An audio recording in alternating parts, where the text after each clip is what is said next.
ಈ ಧಾರಾವಾಹಿ ನೋಡ್ತಿದ್ದ ಹಾಗೇನೆ ಹೆಬ್ಬೆರಳೆತ್ತಿ ಲೈಕ್ ಒತ್ತಿ. ಒಂಚೂರಾದ್ರೂ ಇಷ್ಟ ಆದರೆ ನಿಮ್ಮ ಫ್ಯಾಮಿಲಿ ಫ್ರೆಂಡ್ಸ್ಗೆ ಶೇರ್ ಮಾಡಿ. ಹಾಗೆ ನಿಮ್ಮ ಅನಿಸಿಕೆ ಅಭಿಪ್ರಾಯಗಳನ್ನ ಮರೀದೆ ಕಮೆಂಟ್ಸಲ್ಲಿ ತಿಳಿಸಿ. ಇನ್ನು ಯಾರೆಲ್ಲ ಸಬ್ಸ್ಕ್ರೈಬ್ ಮಾಡ್ಕೊಂಡಿಲ್ವೋ ದಯವಿಟ್ಟು ಕಥೆ ಅಂಗಡಿ ಯೂಟ್ಯೂಬ್ ಚಾನಲನ್ನು ಸಬ್ಸ್ಕ್ರೈಬ್ ಮಾಡಿಕೊಂಡು ವಿಡಿಯೋ ನೋಡ್ತಾ ನಮಗೆ ಸಪೋರ್ಟ್ ಮಾಡ್ತೀರಾ ಅಲ್ವಾ? ಇವತ್ತೇನು ಸ್ಪೆಷಲ್ ಸಾಧನಾ? ರಾಖಿ ಹಬ್ಬನ ತುಂಬ ಗ್ರ್ಯಾಂಡಾಗಿ ಮಾಡಿದ್ಯಾ. ಚಂದದ ರಾಖಿ ಕಟ್ಟಿದೆ, ಒಳ್ಳೊಳ್ಳೆ ಅಡುಗೆ ಮಾಡಿದ್ಯಾ, ಒಂದಕ್ಕಿಂತ ಒಂದು ಅದ್ಭುತ. ನಾನಂತೂ 2 ದಿನಕ್ಕಾಗೋಷ್ಟು ಊಟ ಮಾಡಿಬಿಟ್ಟೆ. ಸಖತ್ತಾಗಿ ಮಾಡಿದ್ಯಾ. ಏನು ಸ್ಪೆಷಲ್ಲು? ನಿನ್ನ ಮುಖದಲ್ಲಿ ಏನೋ ಒಂಥರ ಬದಲಾವಣೆ ಕಾಣ್ತಾ ಇದೆ, ಕಣ್ಣು ಹೊಳಿತಾ ಇದೆ. ಏನು? ನನಗೆ ಗೊತ್ತು ನೀನು ಪ್ರಣವನ್ ಜೊತೆ ಲವಲ್ಲಿದ್ಯಾ ಅಂತ. ಆದ್ರೆ ಇವತ್ತೇನೋ ಒಂಥರ ವಿಶೇಷ ಅನ್ನಿಸ್ತಾ ಇದೆ. ಏನು ಅಂತ ಹೇಳ್ಬೋದಾ? ನಿಜವಾಗ್ಲೂ ವಿಶೇಷನೇ ಅಣ್ಣ. ನಾನಂತೂ ಮನಸ್ಸಲ್ಲೂ ಅಂದ್ಕೊಂಡಿರಲಿಲ್ಲ. ಅದೇನು ಗೊತ್ತಾ, ನಿನಾದ ಟಿ ವಿಲಿ ಹಾಡೊಂದನ ಹಾಡುವೆನು ಅಂತ ಪ್ರೋಗ್ರಾಮ್ ಇದೆಯಲ್ಲ, ಅದರ ಆಡಿಷನ್ ಇತ್ತು. ಪ್ರಣವ್ ನನ್ನನ್ನು ಕರ್ಕೊಂಡೋಗಿದ್ರು. ನಾನು ಸೆಲೆಕ್ಟ್ ಆಗಿಬಿಟ್ಟೆ ಅಣ್ಣ. ಓಹೋ, ಆಡಿಷನ್ನಿಗೂ ಹೋಗಿ ಸೆಲೆಕ್ಟ್ ಆಗಿಬಿಟ್ಯಾ? ಪರವಾಗಿಲ್ಲ. ಏನು, ನೀನು ಆಡಿಷನ್ನಿಗೆ ಹೋಗಿ ಸೆಲೆಕ್ಟ್ ಆಗಿದ್ಯಾ? ತುಂಬಾ ಖುಷಿ ಆಯ್ತು. ಆದ್ರೆ ಈ ವಿಚಾರ ನನಗೆ ಗೊತ್ತೇ ಇರ್ಲಿಲ್ವಲ್ಲ. ಅಯ್ಯೋ ಸೋಹನ್, ನಿಮಗೆ ಗೊತ್ತಿರೋಕ್ಕೆ ಅವಳಿಗೆ ಗೊತ್ತಿತ್ತೋ ಇಲ್ವೋ. ಮೊನ್ನೆ ಏನಾಯ್ತು ಗೊತ್ತಾ, ಅದೇ ನಾನು ತಲೆನೋವು ಅಂತ ಮನೆಗೆ ಬೇಗ ಬಂದಲ್ಲ, ಆವತ್ತು ಇವಳ್ದಿಲ್ಲಿ ಸಂಗೀತ ಕ್ಲಾಸ್ ನಡೀತಾ ಇತ್ತು. ನನಗೆ ತುಂಬ ಸಿಟ್ಟು ಬಂತು, ನಿಮಗೆ ಗೊತ್ತಲ್ಲ. ಹೌದು, ಮೊದಲೇ ನಿನಗೆ ಸಿಟ್ಟು ಜಾಸ್ತಿ, ಇನ್ನು ತಲೆನೋವು ಬಂತು ಅಂದ್ರೆ ಹೇಳೋದೇ ಬೇಡ. ಏನಾಯ್ತವತ್ತು? ನಾನು ಅದೇ ಸಿಟ್ಟಲ್ಲಿ ಮನೆಗೆ ಇಲ್ಲಿ ಸಂಗೀತ ಕ್ಲಾಸು ಇವ್ರದ್ದು ಕಿರಿಕಿರಿ ನಂಗೆ ತಡೆಯೋಕ್ಕಾಗಿಲ್ಲ. ಸ್ವಲ್ಪ ಜೋರು ಮಾಡಿದೆ. ಆ ಮಕ್ಕಳುಗಳು ಇವಳ ಪರವಾಗಿ ನಿಂತು ನನ್ನ ವಿರುದ್ಧವಾಗಿ ಮಾತಾಡಿದರು. ಮಾತಿಗೆ ಮಾತು ಬೆಳೀತು. ನಿಮ್ಮ ಅಕ್ಕ ಏನು ದೊಡ್ಡ ಸಿಂಗರ ಅಂತೆಲ್ಲ ಹೇಳಿದೆ. ಅಷ್ಟಕ್ಕೆ ಅವರು ನಮ್ಮ ಅಕ್ಕ ದೊಡ್ಡ ಸಿಂಗರು, ನಿನಾದ ಟಿ ವಿಲಿ ಕಾಂಪಿಟೇಷನ್ ಇದೆ, ಅದಕ್ಕೆ ಹೋಗ್ತಾರೆ ಅಂತೆಲ್ಲ ಹೀಗೆಲ್ಲ ಮಾತಾಡಿದರು. ಮಾತಿಗೆ ಮಾತು ಬೆಳೀತು. ಈ ಹುಡುಗಿ ಹಾಗಲ್ಲ, ನನ್ನ ಕೈಲಿ ಆಗಲ್ಲ ಅಂತ ಎಷ್ಟೇ ಬೇಡ್ಕೊಂಡ್ರು ಆ ಮಕ್ಕಳು ಬೆಳೆಸಲೇ ಇಲ್ಲ. ನೀನು ಕಾಂಪಿಟೇಷನಿಗೆ ಹೋಗಲೇಬೇಕಕ್ಕ ಅಂತ ದುಂಬಾಲು ಬಿದ್ದರು. ಇನ್ನೇನು ಮಾಡೋದು, ಇವಳು ಒಪ್ಕೊಂಡ್ಳು. ನನಗನ್ಸುತ್ತೆ ಆ ಪ್ರಣವ್ದು ಕೂಡ ಒತ್ತಾಯ ಇತ್ತು ಅಂತ. ಅಂತೂ ಇವಳು ಅವನ ಜೊತೆಗೆ ಆಡಿಷನ್ನಿಗೆ ಹೋಗಿದ್ದಾಳೆ. ಕಂಗ್ರಾಟ್ಸ್ ಕಣೆ ಸಾಧನಾ. ಆದರೆ ಏನತ್ತಿಗೆ? ಅಲ್ಲ, ನೀನು ಆಡಿಷನಲ್ಲಿ ಗೆದ್ಬಿಟ್ಟೆ ಅಂತ ಏನೋ ಖುಷಿ ಆಯಿತು, ಇಲ್ಲ ಅಂತ ಹೇಳಲ್ಲ. ಆದರೆ ಈ ಕಾಂಪಿಟೇಷನಲ್ಲಿ ನೀನು ಗೆಲ್ಲಲ್ಲ ಬಿಡು. ಪ್ರತಿ ಸಲದ ಹಾಗೆ ಈ ಸಲನೂ ಕೊಂಕು ಬಂದೇ ಬಿಡ್ತಾ? ಅದು ಹಾಗಲ್ಲ ಸಾಧನಾ. ನೀನೇನು ಹೇಳ್ತೀಯ ಅಣ್ಣ? ನೀನು ಆಡಿಷನ್ನಲ್ಲಿ ಸೆಲೆಕ್ಟ್ ಆಗಿದ್ದು ಎಲ್ಲ ನಂಗೆ ತುಂಬ ಖುಷಿನೇ. ಮುಂದೆ ನೀನು ಇನ್ನಷ್ಟು ಎತ್ತರಕ್ಕೆ ಬೆಳೀಲಿ ಅನ್ನೋ ಆಸೆ ಇದೆ. ಆದರೆ ನಿನ್ನೀ ಪರಿಸ್ಥಿತಿಲಿ ನೀನು ಆ ಸ್ಟೇಜಿಗೆಲ್ಲ ಹೋಗೋದು ಬೇಕಾ ಅಂತ. ಅಂದರೆ ಸಾವಿರಾರು ಜನ ಅಲ್ಲ, ಲಕ್ಷಾಂತರ ಜನ ನೋಡೋ ಪ್ರೋಗ್ರಾಮು.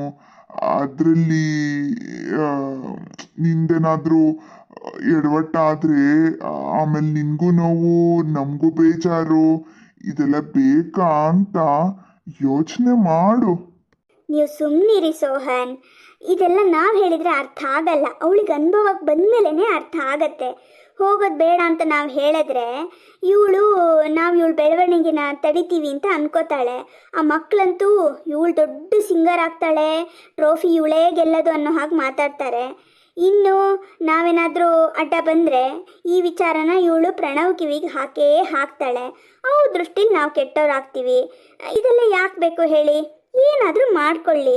ಗೆದ್ರೆ ಸಂತೋಷ, ಸೋತ್ರೆ ಇವಳಿಗೆ ಬುದ್ಧಿ ಬಂತು ಅಂತ ಅನ್ಕೊಳ್ಳೋಣ. ನೀವು ಮಾತ್ರ ಯಾವ ಕಾರಣಕ್ಕೂ ಬೇಜಾರಾಗಬೇಡಿ, ಗೊತ್ತಾಯ್ತಾ? ನೀನೇನೋ ಸುಲಭಕ್ಕೆಲ್ಲ ಹೇಳ್ತೀಯ ಪ್ರಕೃತಿ.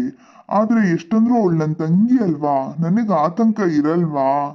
ಅಯ್ಯೋ ನಿಮಗೆ ಎಷ್ಟು ಹೇಳಬೇಕು ಸೋಹನ್, ನೀವೇ ಯೋಚನೆ ಮಾಡಿ.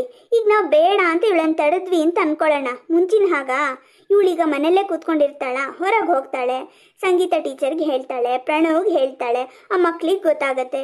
ಎಲ್ಲರ ದೃಷ್ಟಿಲೂ ನಾವು ವಿಲನ್ ಆಗ್ತೀವಿ. ಆ ಪ್ರಣವ್ ಮಾಡೋದು ನೋಡಿದ್ರೆ ಟಿ ವಿಲಿ ಹೋಗಿ ನಮ್ಮ ವಿರುದ್ಧ ಹೇಳಿದ್ರು ಹೇಳದ್ನೆ, ನ್ಯೂಸ್ ಚಾನೆಲ್ಲಿಗೆ ಹೋದರೆ ಆಮೇಲೆ ಏನು ಮಾಡೋಣ? ಬೇಡ ಬಿಡಿ ಸೋಹನ್, ಅವಳ ಹಣೆಯಲ್ಲಿ ಏನು ಬರ್ದಿರ್ತೋ ಅದೇ ಆಗತ್ತೆ, ಆಗಲಿ ಬಿಡಿ. ಹಾಗಂತೀಯ ಪ್ರಕೃತಿ? ಏನೋ ನನಗೆ ಧೈರ್ಯ ಇಲ್ಲ. ಈಗ ನಮ್ಮ ಧೈರ್ಯ ಮುಖ್ಯ ಅಲ್ಲ, ಅವಳ ಧೈರ್ಯ, ಅವಳ ಆತ್ಮವಿಶ್ವಾಸ. ಹಾ, ಇದೊಂದು ಮಾತು ಮಾತ್ರ ಅತ್ತಿಗೆ ತುಂಬಾ ಚೆನ್ನಾಗಿ ಹೇಳಿದ್ರು. ಅದನ್ನು ಹೇಳ್ತಾರಲ್ಲ, 10 ವರ್ಷಕ್ಕೊಂದು ಮುತ್ತಿನಂತ ಮಾತು ಅಂತ, ಹಂಗೆ ಅತ್ತಿಗೆ ತುಂಬಾ ಒಳ್ಳೆ ಮಾತು ಹೇಳಿದ್ರು.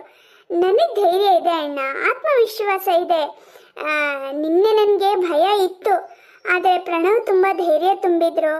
ಆಮೇಲೆ ಅಲ್ಲಿಗೆ ಹೋದ್ಮೇಲೆ ನನಗೆ ಏನಾಯ್ತೋ ಏನೋ ಗೊತ್ತಿಲ್ಲ, ತುಂಬಾ ಖುಷಿ ಆಯಿತು. ನನಗೆ ಸಮಸ್ಯೆ ಇದೆ ಅಂತಲೂ ಅನ್ನಿಸ್ಲಿಲ್ಲ.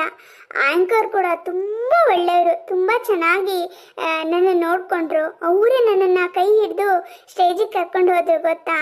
ಜಡ್ಜಸ್ ಕೂಡ ಅಷ್ಟೇ ತುಂಬ ಒಳ್ಳೆಯವರಣ್ಣ, ನನ್ನನ್ನು ಅರ್ಥ ಮಾಡ್ಕೋತಾರೆ ಅವರು. ನೋಡಿ ನೋಡಿ ಸೋಹನ್, ಎಲ್ಲರೂ ಇವಳಿಗೆ ಒಳ್ಳೆಯವರು, ನಾವಿಬ್ರು ಬೇಡ ಅಂತ ಕೆಟ್ಟವರಾಗದು ಯಾಕೆ? ಸುಮ್ಮನಿರಿ. ಹೌದು ಕಣೆ ಪ್ರಕೃತಿ, ನೀನ್ ಹೇಳೋದ್ರಲ್ಲೂ ಒಂದು ಅರ್ಥ ಇದೆ. ಸರಿ, ಒಳ್ಳೇದಾಗ್ಲಿ ಅಂತ ಹಾರೈಸೋಣ. ನಾನ್ ಮಾತ್ರ ನನ್ನ ತಂಗಿಗೆ ಯಾವತ್ತೂ ಒಳ್ಳೇದನ್ನೇ ಬಯಸ್ತೀನಿ. ಆಲ್ ದಿ ಬೆಸ್ಟ್ ಸಾಧನಾ. ನನ್ನ ಪ್ರಕಾರ ಇವಳೇನು ಗೆಲ್ಲಲ್ಲ, ಹೆಚ್ಚು ಕಡಿಮೆ ಒಂದು ಎಪಿಸೋಡಲ್ಲಿ ಇವಳು ಕಾಣಿಸ್ಕೊಳ್ಬೋದು. ಇರಲಿ, ಟಿ ವಿಲಿ ಕಾಣಿಸ್ಕೋತಾಳಲ್ವಾ, ಅದೇ ಒಂದು ಖುಷಿ. ಆಗಲಿ, ಆಲ್ ದಿ ಬೆಸ್ಟ್ ಕಣೆ ಸಾಧನಾ. ಹಾ ಸರಿ, ನಂಗಂತೂ ಊಟ ಮಾಡಿದ್ ಜಾಸ್ತಿ ಆಯ್ತು, ತುಂಬಾ ನಿದ್ರೆ ಬರ್ತಾ ಇದೆ. ನಾನಂತೂ ಮಲ್ಕೋತೀನಪ್ಪ. ನನಗೂ ಕೂಡ ಜೋರಾಗಿ ನಿದ್ದೆ ಬರ್ತಾ ಇದೆ ಸಾಧನಾ. ಅಡುಗೆ ಮಾತ್ರ ಸೂಪರ್ ಕಣೆ. ನನಗನ್ಸೋ ಪ್ರಕಾರ ಅದ್ಯಾಕೆ ಹಾಗೆ ಅರ್ಧಕ್ಕೆ ನಿಲ್ಲಿಸ್ಬಿಟ್ರಿ? ಅಲ್ಲ, ನನಗನ್ಸೋದೇನೆಂದರೆ, ನೀನು ಅಡುಗೆ ಪ್ರೋಗ್ರಾಮ್ ಇರುತ್ತಲ್ಲ ಅದಕ್ಕೆ ಹೋಗ್ಬೋದಾ ಅಂತ. ಅದರಲ್ಲಿ ಗ್ಯಾರಂಟಿ ವಿನ್ ಆಗ್ತೀಯ. ನನಗೆ ಧೈರ್ಯ ಇದೆ, ಇದ್ರಲ್ಲಿ ಮಾತ್ರ ನೀನು ವಿನ್ ಆಗಲ್ಲ ಕಣೆ. ಹೇಳ್ತಾ ಇದ್ರೆ ನಿಮ್ಮ ಅಣ್ಣ ನಿನ್ನನ್ನು ಕಳಿಸಲ್ಲ, ಮತ್ತೆ ನಾನು ಅವರು ಎಲ್ಲರೆದುರಿಗೂ ವಿಲನ್ ಆಗ್ತೀವಿ ಅನ್ನೋ ಕಾರಣಕ್ಕಷ್ಟೇ ಅವರೆದುರಿಗೆ ಹೇಳಿದೆ. ನಿಂಗಿದು ಬೇಡಿತ್ತು ಕಣೆ ಸಾಧನ. ನನಗೆ ಪ್ರೈಸ್ ಬಂದೇ ಬರುತ್ತೆ ಅಂತ ಗ್ಯಾರಂಟಿ ಇಲ್ಲ ಅದಕ್ಕೆ, ನನ್ನ ಅದರ ಅಪೇಕ್ಷೆಯಲ್ಲೂ ಇಲ್ಲ. ಆದರೆ ನಿಮ್ಮ ವಿರುದ್ಧ ಗೆಲ್ಲಬೇಕು ಅಂತ ಒಂದು ಸಣ್ಣ ಆಸೆ ಹುಟ್ಕೋತಾ ಇದೆ. ಸೋಲೋದಕ್ಕೆ ಆಸೆ ಹುಟ್ಕೋತಾ ಇದೆ ಅಂತನ್ನು. ಇದ್ರಲ್ಲಿ ಮಾತ್ರ ಗ್ಯಾರಂಟಿ ನಾನೇ ಗೆಲ್ಲೋದು. ಯಾಕೆಂದರೆ ನೀನು ಸ್ಟೇಜ್ ಮೇಲೆ ಹೋಗ್ಬೇಕಾದ್ರೆ ತುಂಬಾ ಹೆದರ್ಕೋತೀಯ. ಹೆದ್ರಿ ಅರ್ಧ ಧೈರ್ಯ ಕಡಿಮೆ ಆಗತ್ತೆ. ಇನ್ನೇನು ಮುಂದೇನಾಗುತ್ತೆ ಅನ್ನೋದು ನನಗೆ ಗೊತ್ತಿಲ್ಲ ಅದಕ್ಕೆ. ಈಗ ಸದ್ಯಕ್ಕಂತೂ ನಾನು ಮಾನಸಿಕವಾಗಿ ಸಿದ್ಧ ಆಗಿದ್ದೀನಿ, ಪ್ರಾಕ್ಟೀಸು ಮಾಡ್ತಾ ಇದ್ದೀನಿ. ಮುಂದುವರ್ಸು. ಸದ್ಯಕ್ಕೆ ನಾನಂತೂ ಮಲ್ಕೋತೀನಿ. ಇವತ್ತೇನಕ್ಕ ಇಲ್ಲೇ ನಿಂತಿದ್ಯಾ? ನಮಗೆ ಸ್ವಾಗತ ಮಾಡಕ್ಕ? ಇಲ್ಲ, ಅಕ್ಕ ಆಡಿಷನಲ್ಲಿ ಸೆಲೆಕ್ಟ್ ಆಗಿದ್ದಾಳೆ, ಗ್ಯಾರಂಟಿ. ಹೌದು, ಅದನ್ನು ಹೇಳಕ್ಕಂತಾನೆ ಅಕ್ಕ ಇಲ್ಲಿ ನಿಂತಿದ್ದಾಳೆ. ನಾನು ಹೇಳಿಲ್ವಾ ಅಕ್ಕ ಗ್ಯಾರಂಟಿ ಸೆಲೆಕ್ಟ್ ಆಗ್ತಾಳೆ ಅಂತ? ಈಗಲೂ ಹೇಳ್ತಾ ಇದ್ದೀನಿ, ನಮ್ಮ ಅಕ್ಕ ವಿನ್ ಆಗೇ ಆಗ್ತಾಳೆ. ಆ ಮೇಡಮ್ ಸೊಕ್ಕನ್ನ ಮುರಿತಾಳೆ. ತಪ್ಪು ಗಗನ್, ಹಾಗೆಲ್ಲ ಮಾತಾಡಬಾರ್ದು. ಇಲ್ಲ ಸಾಧನಕ್ಕ, ನಮ್ಮ ಗಗನ್ ಏನಾದರೂ ಹೇಳ್ದ ಅಂದರೆ ಅದು ನಿಜಾನೇ ಆಗತ್ತೆ. ಅವ್ನ ನಾಲ್ಗೆಲಿ ಮಚ್ಚೆ ಇದೆ, ಅವ್ನು ಹೇಳಿದ್ದೆಲ್ಲ ಸತ್ಯ ಆಗತ್ತೆ. ಹೌದು ಅಕ್ಕ. ನೋಡು ಗಗನ್, ನಿನ್ನ ನಾಲ್ಗೆಲಿ ಮಚ್ಚೆ ಇದೆ, ನೀನು ಹೇಳೋದೆಲ್ಲ ಸತ್ಯ ಆಗತ್ತೆ ಅನ್ನೋದು ನಿಜಾನೋ ಸುಳ್ಳು ನನಗೆ ಗೊತ್ತಿಲ್ಲ, ಅದು ಅವ್ರವ್ರಿಗೆ ಬಿಟ್ಟು ನಂಬಿಕೆ. ನೀನು ಹೇಳೋ ಮಾತು ಸತ್ಯ ಆದರೆ ತುಂಬ ಒಳ್ಳೆಯದು. ಆದರೆ ನೀನು ಒಳ್ಳೆ ಮಾತಾಡಬೇಕು, ಗೊತ್ತಾಯ್ತಾ? ನಾವು ನಮಗೋಸ್ಕರ ಗೆಲ್ಲಬೇಕು, ನಮ್ಮ ಖುಷಿಗೋಸ್ಕರ ಗೆಲ್ಲಬೇಕು, ಹೀಗಿರಬೇಕೇ ಹೊರತು ನಾವು ಗೆದ್ದು ಇನ್ನೊಬ್ಬರನ್ನ ತುಳಿಬೇಕು, ಇಲ್ಲ ಇನ್ನೊಬ್ಬರು ಎದುರಿಗೆ ನಾವು ದೊಡ್ಡ ಮನುಷ್ಯರಾಗಬೇಕು ಅನ್ನೋ ಭಾವನೆ ಮಾತ್ರ ಯಾವತ್ತೂ ಇಟ್ಕೋಬಾರ್ದು, ಗೊತ್ತಾಯ್ತಾ? ನಿನ್ನ ನಾಲ್ಗೆಯಿಂದ ಒಳ್ಳೆ ಮಾತಾಡು, ಎಲ್ರಿಗೂ ಒಳ್ಳೇದಾಗೋ ಹಾಗೆ ನೋಡು, ಇದರಿಂದ ನಿನಗೂ ಒಳ್ಳೇದಾಗತ್ತೆ. ಇನ್ನೊಬ್ಬರಿಗೆ ನೋವು ಕೊಡೋಗೋಸ್ಕರ ನಾವು ಗೆಲ್ಲಬೇಕು ಅನ್ನೋ ಭಾವನೆ ಇದೆಯಲ್ಲ, ಅದು ತಪ್ಪು ಪುಟ್ಟ. ಇವತ್ತೇ ಅದನ್ನು ಬಿಟ್ಬಿಡು. ನಮ್ಮ ಟೀಚರ್ ಕೂಡ ಇದೇ ಹೇಳ್ತಾರೆ. ಹೌದು, ನಾವು ಒಬ್ರಿಗೆ ಒಳ್ಳೇದು ಬಯಸಿದ್ರೆ ನಮಗೂ ಒಳ್ಳೇದಾಗತ್ತೆ, ನಾವು ಬೇರೆಯವ್ರಿಗೆ ಕೆಟ್ಟದ್ದು ಬಯಸಿದ್ರೆ ನಮಗೂ ಕೆಟ್ಟದಾಗತ್ತೆ. ಅದಕ್ಕೋಸ್ಕರ ನಾವು ಯಾವಾಗಲೂ ಒಳ್ಳೇದನ್ನೇ ಬಯಸೋಣ. ನಮ್ಮ ಹಿರಿಯರು ಏನು ಹೇಳ್ತಾರೆ ಹೇಳಿ, ಪೂಜೆ ಎಲ್ಲ ಮಾಡಿದ್ದಾದ್ಮೇಲೆ ಸರ್ವೇ ಜನಾಃ ಸುಖಿನೋ ಭವಂತು ಅಂದರೆ ಎಲ್ಲರೂ ಒಳ್ಳೆಯವರಾಗಿರ್ಬೇಕು, ಎಲ್ರಿಗೂ ಸುಖ ಸಿಗಬೇಕು. ಆ ಎಲ್ಲರೂ ಅನ್ನೋದ್ರಲ್ಲಿ ನಾವು ಇರ್ತೀವಿ ಅಲ್ವಾ. ನಾವು ಒಳ್ಳೆಯವರಾಗಬೇಕು, ಬೇರೆಯವರು ಒಳ್ಳೆಯವರಾಗೋ ಹಾಗೆ ನೋಡ್ಕೋಬೇಕು. ಹಾಂ ಆಯಿತು ಅಕ್ಕ, ಸಾರಿ. ಮತ್ತು ಇನ್ನೊಂದೇನು ಗೊತ್ತಾ, ನಾವು ಗೆಲ್ಲಬೇಕು, ನಮಗೆ ಬಹುಮಾನ ಸಿಗಬೇಕು ಅನ್ನೋದನ್ನ ದೇವ್ರು ನಮ್ಮ ಹಣೆಯಲ್ಲಿ ಬರೆದಿದ್ರೆ ಖಂಡಿತ ಸಿಕ್ಕೇ ಸಿಗುತ್ತೆ. ಅದನ್ನು ಯಾರಿಂದನೂ ಕಿತ್ಕೊಳ್ಳೋಕ್ಕಾಗಲ್ಲ.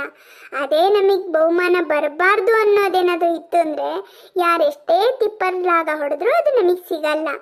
ಇಲ್ಲಿ ಬಹುಮಾನ ಸಿಗುತ್ತೋ ಬಿಡುತ್ತೋ ಅನ್ನೋದು ಮುಖ್ಯ ಅಲ್ಲ, ಭಾಗವಹಿಸೋದು ಮುಖ್ಯ.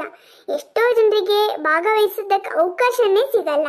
ಆ ದೇವ್ರು ನನಗೆ ಅವಕಾಶ ಕೊಟ್ಟಿದ್ದಾನಲ್ವಾ, ಅವಕಾಶ ಕೊಟ್ಟಾಗ ನಾನು ಅದನ್ನು ಒಳ್ಳೆ ರೀತಿಲಿ ಚೆನ್ನಾಗಿ ಉಪಯೋಗಿಸ್ಕೋಬೇಕು. ಇದಕ್ಕೆ ನೀವೆಲ್ಲ ನನಗೆ ಸಪೋರ್ಟ್ ಮಾಡಬೇಕು, ಆಯಿತಾ? ಖಂಡಿತ ನಾವೆಲ್ಲ ನಿನಗೆ ಸಪೋರ್ಟ್ ಮಾಡ್ತೀವಿ ಅಕ್ಕ. ಇನ್ಮೇಲೆ ನೀನು ಕಾಂಪಿಟೇಷನಲ್ಲಿ ಏನೇನು ಪ್ರಾಕ್ಟೀಸ್ ಮಾಡಬೇಕು ಅಂದರೆ ಏನು ಹಾಡು ಹೇಳಬೇಕೋ ಅದನ್ನೇ ನಮಗೆ ಹೇಳ್ಕೊಡು, ಆಯಿತಾ? ಇದರಿಂದ ನಮಗೆ ಹಾಡು ಹೇಳ್ಕೊಟ್ಟಾಗೂ ಆಗುತ್ತೆ, ನಿಂಗೂ ಪ್ರಾಕ್ಟೀಸ್ ಆಗುತ್ತೆ, ಸರಿನಾ? Wow, super super Samarth. ಸಾಧನಾಳ ಮುಂದಿನ ಸಾಧನೆಯ ಹೆಜ್ಜೆ ಏನು ಅನ್ನೋದನ್ನ ಮುಂದಿನ ಭಾಗದಲ್ಲಿ ನೋಡೋಣ. ಲೈಕ್, ಶೇರ್, ಸಬ್ಸ್ಕ್ರೈಬ್ ಮಾಡಿ ಸಪೋರ್ಟ್ ಮಾಡೋದನ್ನ ಮರಿಬೇಡಿ. ಧನ್ಯವಾದಗಳು.